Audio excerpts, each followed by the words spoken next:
परिश्रम स्कूल के इस वीडियो लेक्चर में आपका स्वागत है। अगले वीडियो में हम बात कर रहे थे चैप्टर 5 स्वराज्य की नींव। अगले वीडियो में हमने क्वेश्चन 1 एक एक वाक्य में प्रश्न के उत्तर और क्वेश्चन 2 दो दो वाक्य में प्रश्न के उत्तर के बारे में चर्चा की। आज हम देखेंगे क्वेश्चन 3 सविस्तार उत्तर।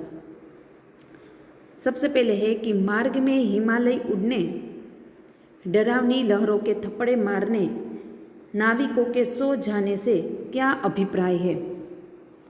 कि मार्ग में हिमालय उड़ने, डरावनी लहरों के थप्पड़ मारने और नाविकों के सो जाने से क्या अभिप्राय है। तो रानी लक्ष्मीबाई को अपनी प्यारी झांसी शत्रुओं के हाथ में चले जाने का दुख है। स्वराज्य की मंजिल हर बार पास आकर दूर चली जाती है कि अब उसे स्वराज्य मिल जाएगा ऐसी आशा उसे पास ले आती है और वह हार जाती है और दूर चली जाती है। तो कि वह पास आकर उसकी मंजिल पास आकर भी वो दूर चली जाती है।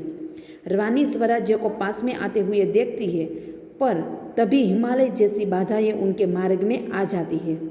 जब वे इन बाधाओं को पार करती है तो मुसीबतों के महासागर सामने उमड़ आते हैं। अब वे उन्हें पार करना चाहती है तो देखती है कि नाविक सो रहे हैं। ये नाविक है विलास में डूबे हुए उनके साथी सेनापति तात्या राव साहब और बांद्रा के नवाब आदि। उसने एक दृष्टांत दिया रानी लक्ष्मीबाई ने कि रानी लक्ष्मीबाई को अपनी प्यारी झांसी शत्रुओं के हाथ में चले जाने का दुख है। वो डरती है कि अब मेरे पास एक से एक जो मेरे पास थे वो अब शत्रुओं के यानी कि अंग्रेजों के हाथ में चले जाते हैं। झांसी, कालपी, ग्वालियर के अब ग्वालियर का किला ही उसके पास बचा था। तो कि झांसी चली गई, उसके बाद कालपी चली गई और वह ग्वालियर भी अब छीनने वाला है किला। तो कि अब उसके पास ग्वालियर का किला बचा था। अब भी वह डरती है कि वह किला भी उसके हाथ से निकल गया तो रानी लक्ष्मीबाई को अपनी प्यारी झांसी शत्रुओं के हाथ में चले जाने का दुख है। स्वराज्य की मंजिल हर बार वह पास आकर दूर चली जाती है कि वह मंजिल यानी कि रास्ता उसका पास आते ही है, उसको लगता ही है कि अब मैं अपने किनारे तक पहुंच जाऊंगी, मंजिल मुझे मिल जाएगी, परंतु ऐसे ही हर बार वह पास आकर दूर चली जाती है। रानी स्वराज्य को पास में आते हुए देखती है तो उसे लगता है कि अब उसे स्वराज्य मिल ही जाएगा। वह पास आते हुए देखती है, पर तभी हिमालय जैसी बाधाएं, ऊंची ऊंची बाधाएं, अनेक संकट भरी बाधाएं उसके मार्ग यानी कि रास्ते में आ जाती है। जब वे इन बाधाओं को पार करती है तो मुसीबतों का महासागर सामने उमड़ आता है। हम देखते हैं ना कि कभी एक मुसीबत हमें अजी टली नहीं तो दूसरी मुसीबत आ जाती है। तो कि ये हम स्वराज्य मिलने का हम प्रयत्न करते हैं तभी हिमालय जैसी बाधाएं हमारे मार्ग में आ जाती है, मुसीबतें हमारे मार्ग में आ जाती है रास्ते में।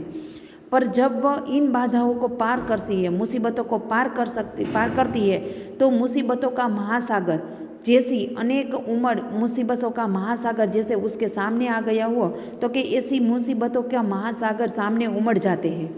जब वे उन्हें भी पार करना चाहती है तो देखती है कि नाविक यानी कि जो किनारे पर जो नाव चला रहा है वो नाविक सो गया है।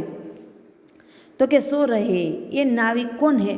तो वो यहाँ पर रानी लक्ष्मीबाई ने नाविक किसे कहा है तो कि विलासिता यानी कि मौज शौक में डूबे हुए उनके साथी है जो सेनापति तात्या राव साहब और बांद्रा के नवाब आदि ने उसे माझी यानी कि नाविक कहा है।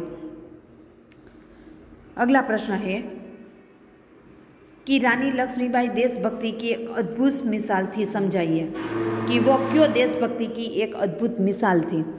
रानी लक्ष्मीबाई हमारे इतिहास का एक अत्यंत तेजस्वी चरित्र है। स्वराज्य ही उनका जीवन का अंतिम लक्ष्य है। इसके लिए वे बड़े से बड़े बलिदान दे सकती है। स्वराज्य की नींव बनने में ही वे अपने जीवन की सार्थकता मानती है। उन्हें राग रंग से सख्त नफरत है। उन्हें यही चिंता है कि स्वराज्य के लिए लड़ रहे उनके सैनिकों की वीरता कभी कलंकित न हो पाए। सचमुच रानी लक्ष्मीबाई देशभक्ति की एक अद्भुत मिसाल थी कि रानी लक्ष्मीबाई एक ऐसी बहादुर, हमारे इतिहास का एक अत्यंत तेजस्वी ऐसा पात्र है, वो ऐसा चरित्र है कि ये स्वराज्य की ही उनका जीवन का अंतिम लक्ष्य है कि मैं किसी भी तरह अपना राज्य है वो अंग्रेज़ों के हाथ से वापस लेकर ही रहूँगी। उसने ये प्रतिज्ञा की कि मैं किसी भी तरह अपनी झांसी अंग्रेज़ों से हाथ से वापस लेकर ही रहूँगी। तो कि स्वराज्य ही उनके जीवन का अंतिम लक्ष्य है। उसके लिए वो बड़े से बड़े बलिदान, उसे कैसा भी बलिदान दे सके, उसकी जान की भी उसने परवाह नहीं की कि मुझे कुछ भी करना पड़ा, परंतु मैं स्वराज्य, अपना राज्य है वो अंग्रेज़ों के हाथ से लेकर ही रहूँगी।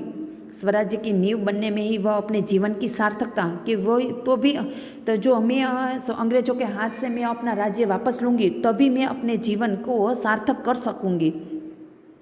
उन्हें राग रंग से सख्त नफरत है। उन्हें यही चिंता है कि स्वराज्य के लिए लड़ रहे उनके सैनिकों की वीरता, कि जो स्वराज्य प्राप्त करने के लिए उनके सैनिक उनके साथ लड़ रहे हैं वो कभी कलंकित न हो पाए। सचमुच रानी लक्ष्मीबाई देशभक्ति की हमारे देश की एक अद्भुत कलंकित यानी कि बदनाम, कि हमारे स्वराज्य के लिए जो उनके साथी सैनिक है, तात्या राव साहेब, मुंद्रा के नवाब और सेनापति राव साहब, कि उसकी वीरता कभी कलंकित न हो जाए, कभी भी बदनाम, कलंकित यानी कि बदनाम, कि कभी भी बदनाम न हो पाए। इसलिए सचमुच कि रानी लक्ष्मीबाई है वो हमारे देशभक्ति की एक अद्भुत मिसाल थी। अगला प्रश्न है कि स्वराज्य की नींव शीर्षक कहाँ तक सार्थक है? प्रस्तुत एंका के लिए कोई अन्य शीर्षक देना चाहिए, ये क्वेश्चन है। तो कि हमने देखा था, मैं अगले प्रश्न में आपसे बात की थी ना कि जब हम सन 1857 के सैनिक विद्रोह का भारत स्वतंत्र संग्राम माना जाता है कि उसमें रानी लक्ष्मीबाई, जूही, मुंदर ये भी पात्र थे। तात्या राव साहब और रामचंद्र तथा रघुनाथ राव आदि उनके अपने अनोखी देशभक्ति का परिचय दिया था। ये सब अपना बलिदान देकर स्वराज्य की नींव के पत्थर बन गए। हमने अगले वीडियो में ये बात की थी कि रानी लक्ष्मीबाई ने कैसे जैसे अंग्रेजों ने उसके झांसी पर बम गोले फेंके थे और गद्दे भीने करके उसने कैसे ये बम गोले ठंडागार कर दिए थे। तो यहाँ पर क्या है कि ये स्वतंत्र सेनानियों ने कि सन 1857 का सैनिक विद्रोह भारत का प्रथम स्वतंत्र संग्राम माना जाता है, कि जो सैनिक विद्रोह था 1857 का, तो उसमें झांसी की रानी लक्ष्मीबाई कौन कौन थी? तो कैसा ये प्रथम स्वतंत्र संग्राम में तो कि उसमें थे झांसी की रानी लक्ष्मीबाई, जूही थी, मुंदर थी, तात्या टोपे, रामचंद्र तथा रघुनाथ राव आदि ने अपनी अनोखी देशभक्ति का परिचय दिया था। सन 1857 का जो सैनिक विद्रोह यानी कि प्रथम स्वतंत्र संग्राम थे उसमें ये सब ने देशभक्ति का एक अद्भुत परिचय दिया। ये सब अपना बलिदान देकर स्वराज्य की नींव के पत्थर बन गए। बाद में इस एकांकी के पात्रों के न्याय, तपस्या और बलिदान की नींव पर ही भारत की आज़ादी की इमारत खड़ी हुई, कि उसने ये बलिदान, उसने ये राज्य प्राप्त करने के लिए, स्वराज्य प्राप्त करने के लिए खुशी खुशी अपने जान का बलिदान परवाह नहीं की और अपना बलिदान दे दिया, और बलिदान की नींव पर ही भारत की आज़ादी की इमारत खड़ी हुई। इसलिए इस एकांकी का शीर्षक स्वराज्य की नींव बिल्कुल सार्थक ही है। इसके लिए अन्य ये शीर्षक हो सकते हैं कि स्वराज्य की आधारशिला और आज़ादी के वे परवाने, ये शीर्षक भी सार्थक है।